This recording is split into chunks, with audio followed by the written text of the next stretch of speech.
I know lately we've seen people like, especially people that are on YouTube. I can't go for the past couple months. I can't go like a couple days without seeing someone post something about how they or someone else is leaving California. And the main ones that I'm going to be talking about are, of course, Joe Rogan, who left to go to Texas after getting his Spotify deal, where he is getting paid $100 million. So you want to save on those taxes. Graham Stephan, who we all know, is the perennial finance YouTuber, is moving to Las Vegas. Conservative pundit Ben Shapiro is another example. And then we all heard, if we're on Twitter, we know about Elon Musk talking about his dissatisfaction with especially Alameda County and the state of California. So we're going to be talking about those four specific cases, but then also that overall. So the different reasons that each of them gave for wanting to leave California with the places that they were going were that Rogan wanted to move to Austin, Texas, and the reason for him was because it saves him basically $13 million on the Spotify deal. Makes pretty good sense if you're in his shoes. Graham talked about he's moving to Vegas, and he talked about how taxes. I know that also, and on that note, I know a couple weeks ago, and you should definitely check it out if you haven't already and you haven't voted yet in the state of California, is Prop 15, the increase in tax on real estate, assuming that prop passes.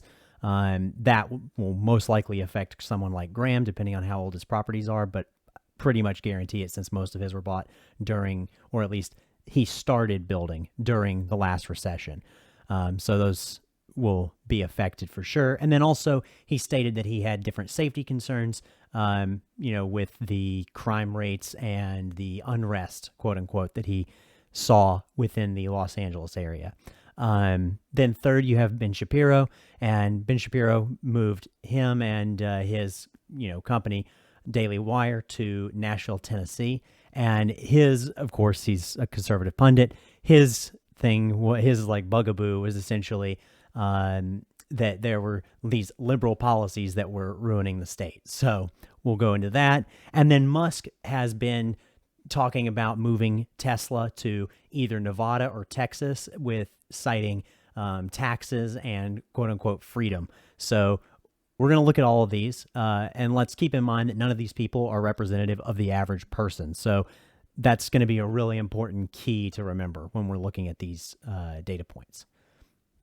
Now, as I just laid out, the common arguments are, taxes, liberal policies, and then we also have the sister piece of rhetoric to everyone's leaving California to everyone's leaving California to come to Texas.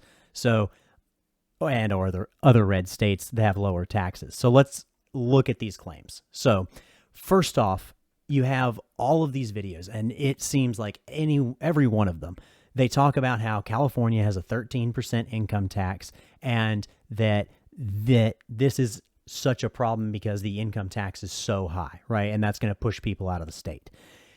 The problem with that argument is that it doesn't really make sense when you look at the numbers and you look at, well, what is the reasoning for that? Specifically, when we look at California's tax rates, we can see, and I'll pull that up. When we look at California's tax rates, we can see that these tax brackets and this 13.3% income tax rate that they're talking about is only on every dollar you earn after $1 million per year. Now, don't get me wrong. California has high taxes. There's no question there. But arguing that a top marginal rate on income over $1 million a year is going to cause a mass exodus from California doesn't really make a whole lot of sense, because I don't know about you, but there's not very many people making over $1 million a year. And then we got to keep in mind is when you look at the tax rates and we look at, say, what really matters is how much do you keep, right? That's what we really care about. And when we want to look and see, let's look at different states and let's see what those other states, comparatively look like. And first of all, in California, you get a higher deduction than the other states anyway, because the standard deduction in state of California is 4,000 individual, 8.4 thousand joint, which that is also something to consider. So even until then, you're already writing that much off on top of, so that goes along with the same as like, you writing off the standard deduction on your federal income tax. So if you're someone that's interested, that's where that starts. So it's every dollar after that before it even starts to count. As for looking at other states and looking at, well, okay, what is the actual tax burden, right? Basically, because we don't, as normal people, we don't really care what the top marginal rate is. It doesn't really affect us. What we want to know, at least not affect us directly. It affects the amount of funding that the state and country gets, which is something that matters, but it doesn't affect us directly. What we want to look at is what is the, actual tax burden that we are going to face. So let's look as an example at these different states' median pays and median tax burdens, right? So as an example, since we're looking at these specific states, let's look at California first of all. And when we do that, okay, so we can see California, and so this is ranked based on the annual salary take home. So this is looking at what is the median take home pay, so the median post-tax pay that you get in each state, and it's ranked in descending order. So we're looking at what is the states with the most pay after taxes are New Jersey, Maryland, Massachusetts, Washington, Hawaii, and you see how this list works. So California has the 6th highest after-tax take-home pay, and this is a median take-home pay. That's important to remember, not a mean. So this isn't going to be as highly influenced by high earners that, of course, are going to move that average up if you're looking at just the mean. So that's important to keep in mind. And when we're looking at it, what's our actual total tax burden? And this is the total tax burden. This is not income tax only. This is all the different state taxes combined together for a composite average. And you're looking at about 25.3 as your tax burden, right? So that's what we're looking at when we're talking about the median person's tax burden. Now, let's look as an example at, say, let's go down this list and let's say, okay, what we have to beat is 25.37, right? And we can see Maryland's taxed even higher. So is Massachusetts, so is Hawaii. Hawaii, I think, is the highest other than DC. And then when we're looking, let's get down to where Texas and we see New York's about the same as California. No surprise there. And then let's get down to, okay, cool, Texas. So when we're looking at Texas, here's the thing to keep in mind. The tax burden, percent-wise, is lower, no question. The difference is that when we're looking at what is the median income, i.e., if I'm someone who's moving from one state to another state, the reason I would move to a state like California or one with a, higher median salary is because it increases my earning potential, especially if I'm a younger person, because then if I then move back to a state with a lower cost of living, like Texas, then I will be able to ask for pay that is close to the same amount that I'm making, which nominally looks the same, but is going to be effectively a pay increase. Whereas if I were to start out in Texas, I would start off with a lower pay on average than if I started off in California, and it would be very difficult for me to ever move to a state with a higher cost of living because of that lower nominal pay. All cases are different, and you'll have to look at yours specifically. This is definitely the case within engineering and within most non-seniority based jobs that I've seen.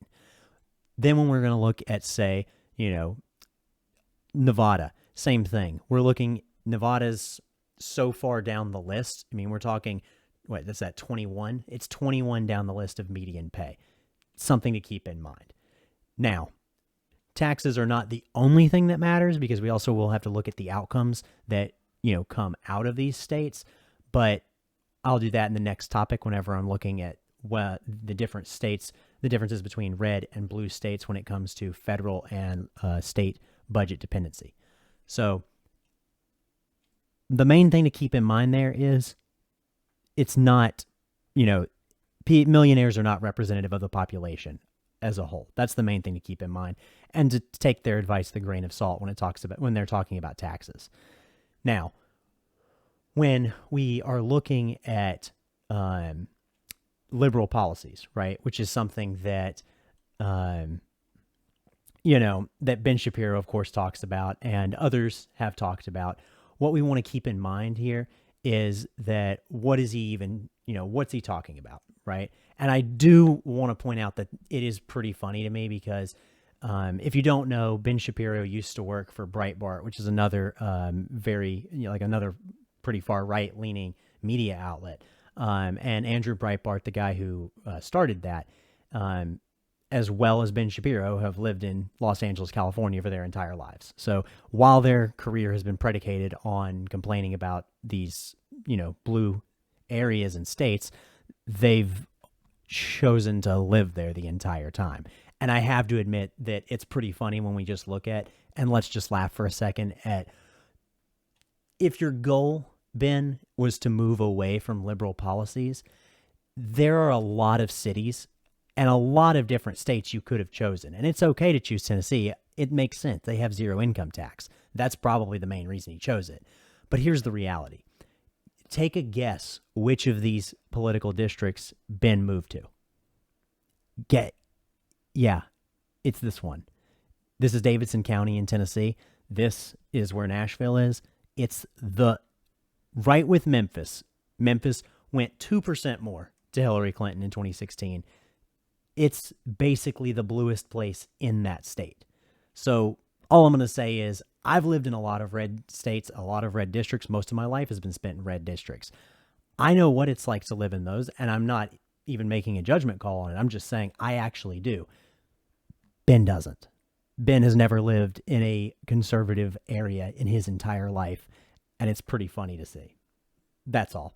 Now, with Elon, the other thing we want to look at is Elon, though, to me is the funniest. So I think that overall that Tesla is pretty cool. I'm an engineer, so growing up, and going through school, of course, you look up and you're like, oh man, Elon Musk, this is awesome. You see a guy who's pushing, tech essentially in the forefront, and that's an awesome thing to see. That being said, his love-hate relationship with California is extremely ironic to me. To put this in perspective, so Musk, when the lockdowns were happening in the state of California earlier this year, Musk was very upset about that, and he went on some Twitter tirades, and then also basically broke the Alameda County curfew by having employees come into work even though they weren't allowed to. And he essentially threatened that he's going to move Tesla headquarters to Nevada or Texas or some other state. And what's really funny about that is that specifically Texas, it doesn't really, as a person who's a longtime follower of, Elon Musk's career, in 2015, Elon Musk was constantly raving, and rightfully so, about the state of Texas because Texas basically banned him from selling Teslas in the state because their lobbying essentially had set it up so that you couldn't, because they had such strong representation, car dealerships did, you couldn't sell cars unless you were doing it through a dealership within the state. So because they were wanting to do a direct consumer sales strategy, Tesla essentially would not let the company sell their cars in that manner in the state. So all I'm saying is I don't know that Elon necessarily has a problem with a state in particular or, the political affiliation within that state. He just has a problem whenever people tell him that he can't do what he wants to do. Sometimes that's right. Sometimes that's wrong. But the point is, let's just call a spade a spade. As for Nevada, cool. Do whatever you want, dude. But I do think it's really important to keep in mind that, and I know I've talked about this before, is in 2012, whenever Romney was running against Obama, as an example, I remember hearing Romney constantly rant and rave about how Tesla, was just propped up by the government, just basically surviving on that funding, not on VC, venture capital, not on making profits. And he was right. And in my opinion, there's nothing really wrong with that, because I think that's the goal, is the government should be investing in companies that are going to hopefully make things better. However, if you're Elon Musk, it looks pretty bad to me that you take a lot of money from both the U.S. government and even more so the state of California, because no other state would have helped bankroll him the way that California has, whether it's through EV subsidies or direct, incentives to move to certain areas. Maybe you should remember, like, who butters your bread, my dude. And that's just something to keep in mind with Elon Musk. But it's mostly harmless. He's not going, I don't see that happening anytime soon. Now, the third main argument that we want to talk about is poverty and homelessness. So this is something that Graham brought up, as did Shapiro. And both of them, if you live in California, you've heard people talk about this, mostly people that don't live here, talk about rampant needles on the sidewalk and tent cities everywhere. And they also talk about, rampant crime. Yet the irony behind that is that Nevada, Tennessee, and Texas all actually have higher crime rates than California. So, and that is according to 2020 data. That's not that's not a cherry picked field. And I'll show you what I'm talking about here. So on the other side of the screen, you can see this is looking at crime rate by state. And the darker it is, the more crime that they have. And as we can look here, we can see that California is at a homicide rate of, 4.6. This is per 100,000 residents. Okay. So 4.6, 7.9 on homicide rate and firearms death rate, right? So now let's see what these, states that Graham moved to. With Nevada, 9.1 and 16.8, basically double, right?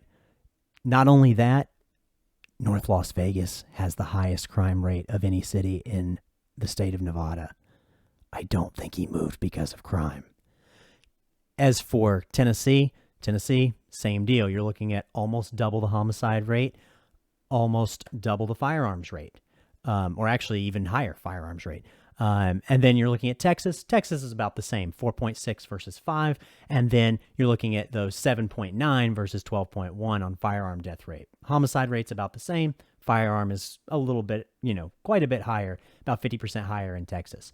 So I think it's really important to actually look at, well, what is the data behind these anecdotal claims? Because I, for one, I obviously, everyone's entitled to their own opinion, whatever they're comfortable with. However, I can say that I've been around everywhere in LA, because when you move to California from somewhere else, you look at and see everything because you don't want to miss out. And there definitely is a big homeless problem in the state of California overall. However, I have not come across needles, which both Shapiro and Graham said that was a daily to at least weekly occurrence. And I just find that basically impossible to believe. So I'd like to see some actual evidence of these claims, because literally every time I've heard it, it's not from someone that lives anywhere near an area where those things would even be around, assuming that they were.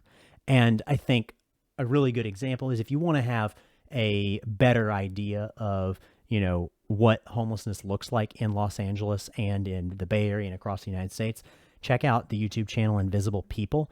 I have a link for them down in the bio, in the description for this. And they do a really great job of documenting what the lives of unhoused people in the United States actually is like. And it's nowhere near as sensationalized as you would think from these people. Now, I also want to keep in mind that when we're talking about homelessness, yes, it's a extremely big problem, no question. And it is definitely a problem. It's a big problem in California. That being said, what is the cause, right, is what we have to look at. And I know Graham talked about how that this was a huge problem, that he hadn't seen that homelessness had gotten better. in the time that he had been in California, and that was something that he, felt was a real problem when it came to his day to day, what he saw day to day on the streets. And what I want to say is that for those of you who, a few of you probably don't know, what Graham does is he is a real estate agent and broker. He also is a really good YouTuber. And so essentially he's a professional real estate investor. That's his job. He's part of the problem. Like, you can't be investing in high-end real estate. And if you want to check him out on Netflix, he's in a show called Selling Sunset. Like, we're not talking about, selling affordable housing in lower end areas. We're talking about speculating on real estate, which good for him, both in 2008 and since then, but that was where he got his start. And when people buy up real estate and they hold it long term in a desirable area, it will drive prices up. When housing prices get driven up, which they are insanely high in the state of California, that causes scarcity because people can't afford it. When people can't afford it, they're homeless. That's the way this works. So the issue is that housing prices continue to increase faster in the state of California, pretty much than anywhere else in the United States, because of the high demand, because it's pretty awesome here, to be honest. But not only that, even if we weren't talking about just the state of California, housing prices in the United States have increased faster than real wages for the last 40 years. So if you really do have a problem with, the amount of unhoused people in the state of California and saying that, well, nothing's being done about it, but then you leave because you don't want to help pay into the system where you've benefited through real estate speculation, it's a little bit of an issue. Don't get me wrong. Graham seems like a great guy, and it's the best decision for him to move to Nevada. My point is, if we're going to actually have an honest conversation about what the problem is, it's a pretty easy answer. And thankfully, there are examples of like Prop 15, which, like I was saying, it's looking at repealing Prop 13, which Prop 13 is a pretty regressive part of the California law, where people that are holding real estate, whenever they buy it, they pay taxes based off of the purchase value adjusted for inflation each year. However, the problem is that inflation usually is lower. The growth of inflation is usually lower than the growth of California housing prices. This means that people that have been holding real estate long term end up paying less in property taxes than new competitors to the market. This favors people that are holding big pieces of real estate long term, i.e. mostly big investors and investment firms, not the average person. And what it does, it drives up housing prices. Now, so if we really, and on top of that, then when you look at most of SoCal has a very unregulated rental market, where landlords are essentially able to evict people with little or no notice. And I've got a good article linking that down below showing exactly what I'm talking about. But it's a real problem. I know plenty of people in the state of California, especially up near north of LA, that that have been evicted for basically no reason. And they aren't required to show a reason in a lot of areas in Southern California. Fortunately, I'm in a rent-controlled apartment, so I'm okay, but that doesn't mean that everyone else is, and that's something to keep in mind. Also, when we're trying to understand this, what are the fixes? Because Graham said, well, nothing has been fixed. So the question is, well, what are the fixes? And the answer is that we need higher wages, right? That are addressing the living standards that the average person should, be able to expect living in the richest first world country. We need more regulation on the rental market, i.e. we need, more rent control standard across the state. We need more public housing. The government in California definitely needs to get, on the ball and invest more in public housing, because there are, and I'll definitely do a video on this as well, because there are plenty of studies that actually support that it will save the community, like a society or government or community, more to actually house people than it is to leave them outside. and unhoused. And I think everyone can agree that even if it costed more, even if that weren't true, we would still probably want to fix that because it's pretty inhumane. And yeah, then on top of that, yeah, investors increase the cost of living in an area. And don't get me wrong, I understand that's the system that we live in. I'm not faulting, Graham or anyone else who does that. However, you do need to keep in mind that if you're gonna have a problem with the effects of it, you need to look at what the cause is and how you're contributing to it. And that's my personal opinion. And then we also need to remember that, gentrification is a real problem when you have, especially investors in the state of California, coming in, buying in areas that are historically lower income and often minority heavy areas. They come in, they basically have these condos, houses, whatever the housing situation they're trying to sell is, and they're targeting it towards, young people with a lot of money or at least a good paying job, and it pushes people out because it raises rents in that area. And I'll definitely do a video on that as well because that's a much more complicated topic than I can address in a, short part of this one. And like I said, Prop 15 should help with some of the investors, but it's not enough. Because the problem you have is, and this is of course completely anecdotal, but in the state of California, if you go to buy a house, right? If a house comes on the market, especially in the Los Angeles area, and even more so in the West Los Angeles area, when a house goes on the market, oftentimes you have investment firms or just, informal groups of investors waiting to make cash offers on homes at higher than what their listing price is. And when you think about this from the standpoint of a normal person that's trying to save up for a 20% down payment on a 30-year mortgage, it's a real problem. And that's why we have so many empty houses, yet unhoused people in California and in the United States overall. So Graham definitely has a point. The problem hasn't been fixed. It has gotten worse. There's no question there. The issue is, okay, well, let's look at how do we fix it? What's the path forward? Not just, well, it stinks. And that's my opinion. That being said, I wish Graham the best, and I know he'll enjoy being in LA or in Las Vegas rather with Jeremy and Andre Jig. So I'm sure that'll be great. The next one is fleeing to red states. So this is a really common, and this is the fourth myth about the California exodus, is fleeing to red states. So this is a really common myth that people flee big, like blue states and, do that to go to red states. And I think it's really important to understand the actual statistics behind this claim, so that we don't get tricked by it, because it's more complicated than just saying that. So as an example, you'll see over here that when we're looking at state to state migration, right? So where people move from and where people move to. From 2010 to 2015, California had the most people leave, right? However, California has by far the most people in the United States. So saying that more people left this state, therefore everyone is fleeing, isn't enough. It's not a high enough mark to say that this is statistically significant, comparatively speaking, to other states.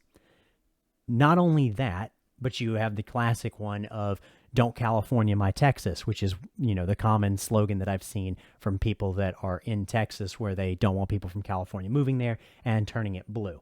And for people that are outside of the United States, blue in the United States is representative of the Democratic Party, and red is representative of the Republican Party. So just so there's no confusion there. The states aren't literally those colors. And so here's the thing to keep in mind. The states right behind California were Texas, New York, and Florida. And if you know about American politics, you know that, well, that isn't just blue states. That's the two biggest blue and the two biggest red. I wonder what the coincidence there is that the states with the highest populations also have the highest number of people leaving. It's not really hard to figure out. Now, also, when you're looking over here on the other side of the screen, as I'm walking you through this graph, so this is in, thousands of movers, right? And we're looking at, okay, so we have New York, Georgia, and Texas mostly moving to Florida, right? We have California. Oh, there we are. California, look at that. The exodus, they're all moving to Texas. But then when we come down here and we have the same thing with Texas, look at this. The most common place for people from Texas to move to is California. It couldn't be funnier to me because it's just such a silly statement. Then on top of that, when we keep in mind that California, this is how insane California's population is. So we're understanding California has almost 40 million people in it, right? The United States has about 325 million, I think. So we're talking about a state in a 50-state country with over 10% of the population. It's huge. There's a ton of people here. And what this map is showing is that not just that, which I'm originally from North Carolina. So as an example, the county I live in right now has more people than the state that I grew up in. It has more people than the state I was born in, the state I grew up in, and the state I lived before coming here. So it's important to keep in mind that when we're looking at these statistics that we're talking about, per capita or percentages, not just whole numbers, because it's not really going to give a whole lot of a perspective, that's going to really help us. At least not in my opinion. I don't see that that's a very helpful thing to talk about. It'd be like saying the same with, it'd be like comparing the total number of murders in China versus the United States. Yeah, China probably has more murders than the United States. They have 13 times the population. No surprise there. It doesn't mean it's a murder capital. Now, so then what this comes down to is, okay, and I think you guys have a good idea of what I think about this, but then it comes down to, is it real, right? Is the California exodus real? And obviously, no, it's not, right? When we're looking at it, ironically, and this is not an exaggeration. Ironically, not only is it not true that people are not moving from California in droves. California has the lowest per capita movement rate meaning moving from one state to another. They have the per capita lowest movement rate in the US. So ironically, California is actually the least likely state for a resident to move from in the United States. Wouldn't have thought that from all the stuff you've been seeing, would you?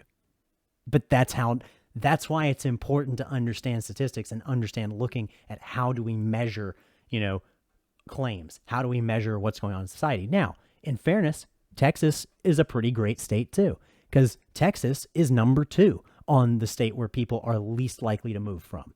So guess what? They're both great states. It's not a battle between the two like people are making it.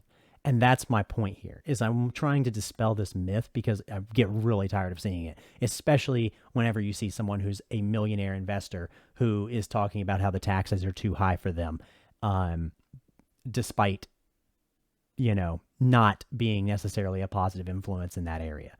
Now, some caveats to this. California does have a higher net migration than other states, right? As we said, higher raw totals. However, when we're looking at the percentages, on average, that's about a 1.5% movement rate. So when we're looking at it, it's not that big of a deal. It's pretty small. Then, not only that, California also we have the highest rate of people moving here from outside the country. So it actually ends up offsetting the amount of movement. When you hear people talk about that's redundant. When you hear people talk about those fleeing California and that they've lost this many people, the problem is that when they're looking at those numbers, the numbers that they're talking about, and specifically I'm talking about the ones where people are saying that, there has been like 900,000 people leave California in the last decade. Okay, that doesn't, mean anything if we're not also looking at, well, what is the change in people over that amount of time in the state? Because when we do look at that, this is the chart. This is the chart for California's population. And I'll zoom in on that a little bit more for you because I'm sure it's probably small. This is the chart for California's population. Let me know where the dip is. It's not there because it's not happening. Yes, people move from high cost of living areas to lower cost of living areas. That is what happens when housing prices push people out. That is a serious problem. However, suggesting that everyone's running away from California, it's just not true. And we need to, be able to look at these claims and call them out when it happens.